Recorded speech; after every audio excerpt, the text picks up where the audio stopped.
Good morning दोस्तों, आप लोग का स्वागत है लाइव क्लासेस में। आज हम लोग पढ़ेंगे टेंस के बारे में। टेंस पढ़ेंगे, क्या होता है टेंस के बारे में अच्छे से डिटेल अध्ययन करेंगे। चलिए स्टार्ट करते हैं। आज टेंस क्या होता है। टेंस का मतलब होता है काल। अब जानेंगे टेंस कितने प्रकार का होता है। टेंस देखिए, there are three kinds of tense. First present tense, second past tense, third future tense. अब बात करेंगे प्रेजेंट टेंस में प्रेजेंट इंडेफिनिट टेंस की। तो प्रेजेंट इंडेफिनिट टेंस की बात करेंगे तो हम जानेंगे इसका सबसे पहले आइडेंटिफिकेशन जानेंगे। आइडेंटिफिकेशन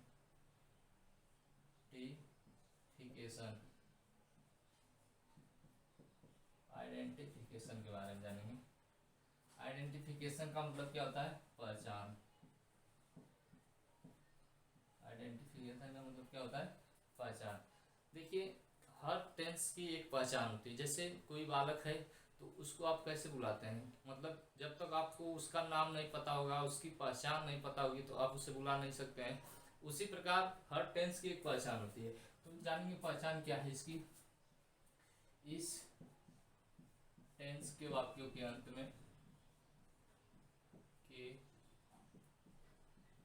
वाक्यों के अंत में ता है, ती है, ती है, ते हैं, आते हैं, आते हैं। अब इसके रूल के बारे में जानेंगे। रूल क्या होता है? जैसे देखिए, he, she, it and singular singular subject के साथ वर्ब में यस या ईएस का प्रयोग करते हैं। अब जानेंगे यू,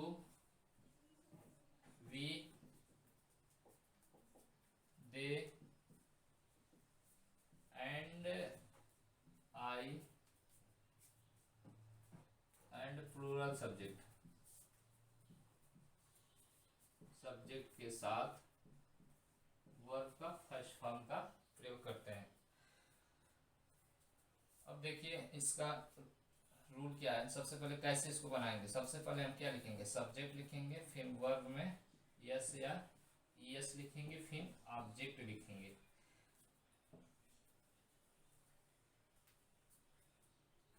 देखिए, सबसे पहले क्या लिखेंगे? सब्जेक्ट लिखेंगे। सब्जेक्ट के अनुसार अगर सब्जेक्ट सिंगुलर होगा तो वर्ब में यस या ईएस का प्रयोग करेंगे। अगर सब्जेक्ट प्लूरल होगा तो हम वर्ब का फर्स्ट फॉर्म का प्रयोग करेंगे, फिर ऑब्जेक्ट का प्रयोग करेंगे। जैसे एग्जांपल देखिए, तुम बाजार रोज जाते हो। तुम बाजार रोज जाते हो। तो सबसे पहले क्या लिखेंगे? यू लिखेंगे। यू। अब यू क्या है? प्लूरल सब्जेक्ट है। तो प्लूरल सब्जेक्ट के साथ हम किस वर्ब का प्रयोग करेंगे? हम वर्ब का फर्स्ट फॉर्म का प्रयोग करेंगे। तो we go to market daily. देखिए, सबसे पहले जाने इसमें कि इस टेंस के वाक्यों के अंत में क्या आता है। ता है, ती है, ते हैं, आते हैं। तो देखिए वाक्य में क्या आया? ते हैं, आते हैं। मतलब आया है कि नहीं? जाते हो तो मतलब ते हो, मतलब आया कि नहीं? तो हम एक कौन सा टेंस मानेंगे? प्रेजेंट इंडेफिनिट टेंस मानेंगे। अब देखिए दूसरा टेंस, दूसरा एग्जांपल। वह अपना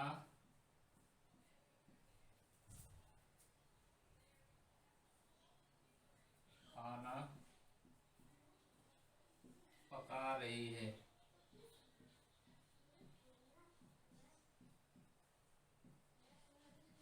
वो अपना खाना पका रही है।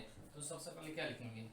सी लिखेंगे, क्योंकि स्त्रीलिंग का बोध हो रहा है यहाँ पे, मतलब फेमिनाइन जेंडर का बोध हो रहा है। तो सबसे पहले यहाँ पे लिखेंगे she cooks food. Cooks she cooks her food, अपना खाना पका रही है। तो देखिए सबसे पहले क्या आया, सब्जेक्ट आया, सब्जेक्ट के बाद वर्ब में यस या यस आया, फिर उसके बाद हम क्या रखेंगे, ऑब्जेक्ट को रखेंगे।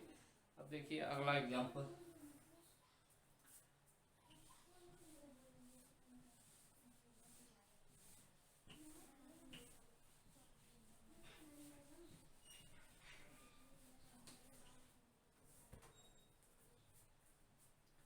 तीसरा एग्जांपल था ना, जैसे मैं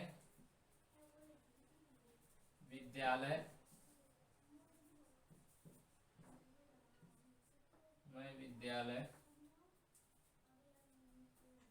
रोज जाता हूँ।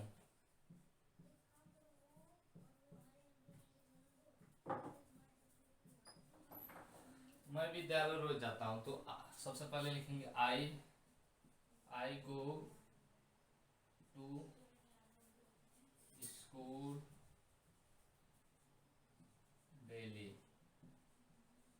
आई गो टू स्कूल डेली, मैं विद्यालय रोज जाता हूँ। तीसरा चौथा लिखेंगे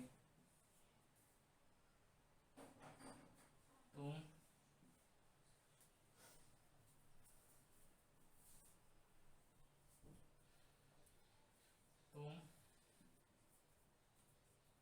बड़ों का सम्मान करते हो। तो सबसे पहले क्या लिखेंगे, सब्जेक्ट लिखेंगे यू रेस्पेक्ट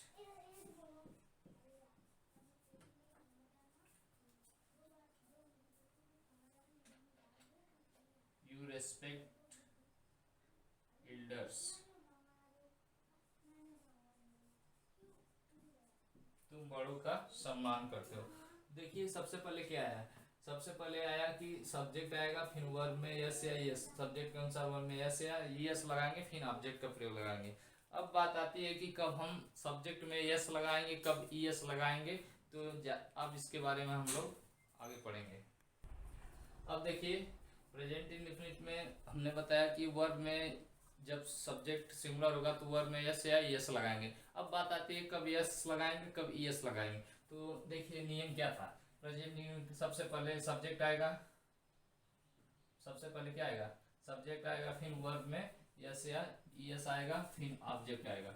लेकिन बात आती है कब हम वर्ब में यस लगाएंगे, कब ईएस लगाएंगे, बात आती है। तो देखिए जब वर्ब के अंत में, जब किसी वर्ब के अंत में S H O X C H आया हो तो हम वर्ब में ईएस का प्रयोग करते हैं। देखिए जब वर्ब में S H O X C H आया हो तो हम क्या करेंगे, ईएस का प्रयोग करेंगे। जैसे मान लीजिए गो, अब देखिए गो आया, गो एक क्या है, वर्ब है, क्रिया है। तो जब वर्ब में जब ओ आया लास्ट में, तो इसमें हम अगर सिंगुलर बनाएंगे इसको क्या करेंगे, ईएस का प्रयोग करेंगे। जैसे कैच, देखिए कैच मतलब सी एच आया ना, अब इसको सिंगुलर बनाने के लिए क्या करेंगे, तो हम ईएस का प्रयोग करेंगे। जैसे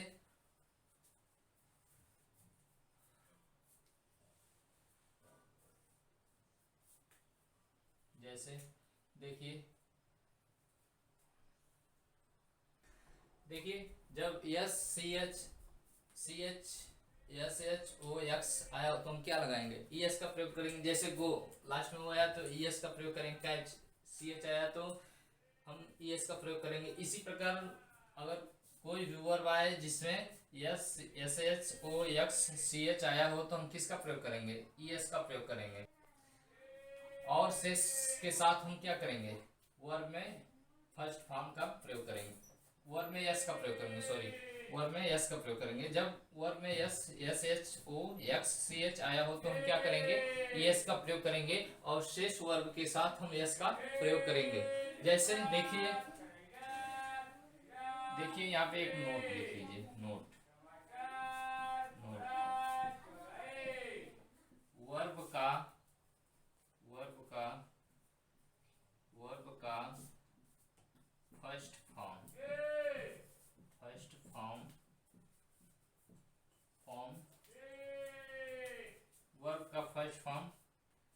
हमेशा हमेशा प्लूरल होता है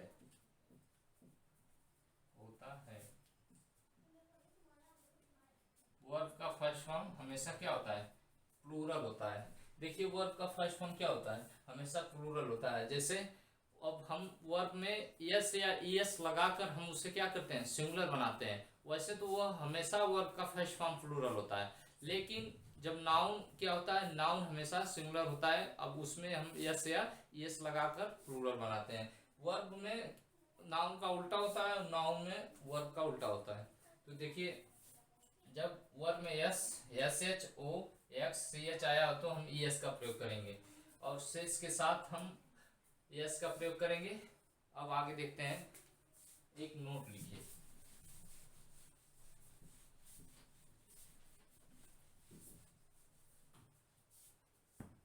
नोट लिखिए। नोट क्या है,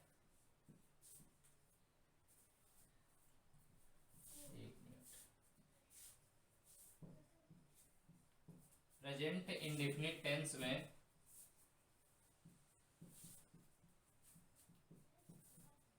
टेंस की प्रेजेंट इंडेफिनिट टेंस और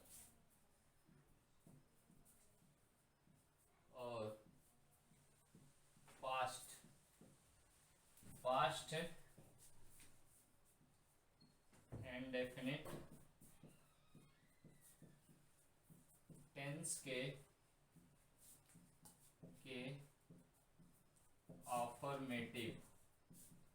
ऑफर्मेटिव में हम हेल्पिंग वर्ब का प्रयोग नहीं करते हैं। हेल्पिंग वर्ब का प्रयोग नहीं करते हैं, नहीं करते हैं। देखिए प्रेजेंट इंडेफिनिट टेंस हो या पास्ट इंडेफिनिट टेंस हो, उसके हम अफर्मेटिव में क्या करेंगे, हेल्पिंग वर्ब का प्रयोग नहीं करेंगे।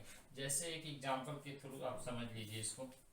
जैसे तुम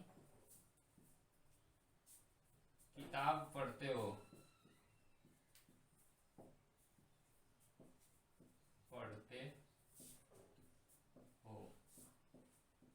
तुम किताब पढ़ते हो तो क्या लिखेंगे, यू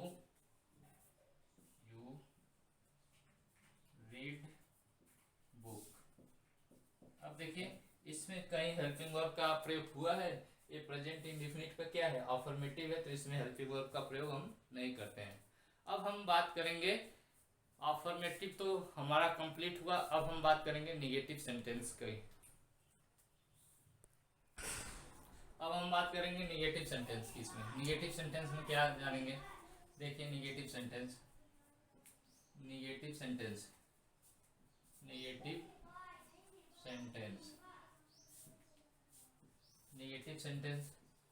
सेंटेंस में पहले रूल के बारे में जानेंगे। He she it and singular subject के साथ क्या लगाएंगे हम, डज नॉट का प्रयोग करते हैं। डज नॉट का प्रयोग करते हैं। You we and I, you we and they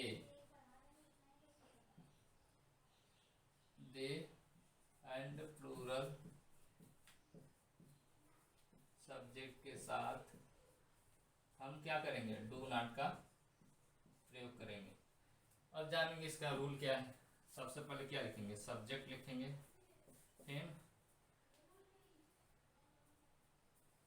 do या डज, निगेटिव है तो नॉट, फिर वर्ब का फर्स्ट फॉर्म, फिर ऑब्जेक्ट।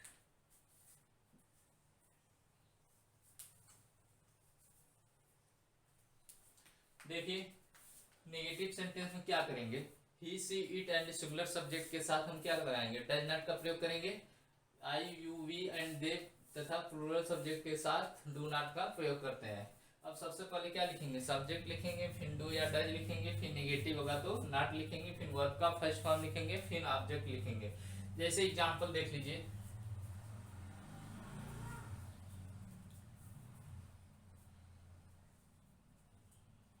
सरला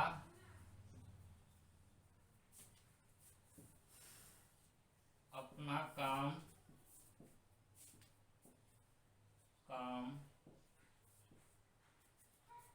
रोज नहीं करती है। सरला अपना काम रोज नहीं करती है। तो सबसे पहले क्या लिखेंगे, सरला को लिखेंगे। सरला क्या है, सिंगुलर है। सरला डज नॉट डू का मतलब होता है करना, do her work daily. Sarla अपना काम रोज नहीं करती है, तो Sarla does not do her work daily. अब देखिए एक और एग्जांपल, एक मिनट, एक और एग्जांपल देख लीजिए।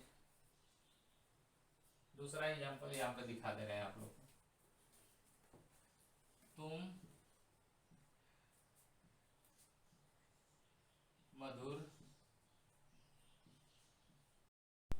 देखिए दूसरा एग्जांपल देखिए, इसमें तुम मधुर गीत नहीं गाते हो, तो you do not sing a sweet song. अब देखिए हमने प्रेजेंट इंडेफिनिट टेंस में नेगेटिव सेंटेंस के बारे में पढ़ा कि जब he she it and singular subject के साथ क्या लगाएंगे, डज नॉट का प्रयोग करेंगे। I you we and they and plural subject के साथ डू नॉट का प्रयोग करेंगे। अब सबसे पहले जानेंगे सब्जेक्ट आएगा, फिर डू या डज का प्रयोग करेंगे, फिर नेगेटिव हुआ तो नॉट का प्रयोग करेंगे, फिर वर्ब का फर्स्ट फॉर्म का प्रयोग करेंगे, फिर ऑब्जेक्ट आएगा।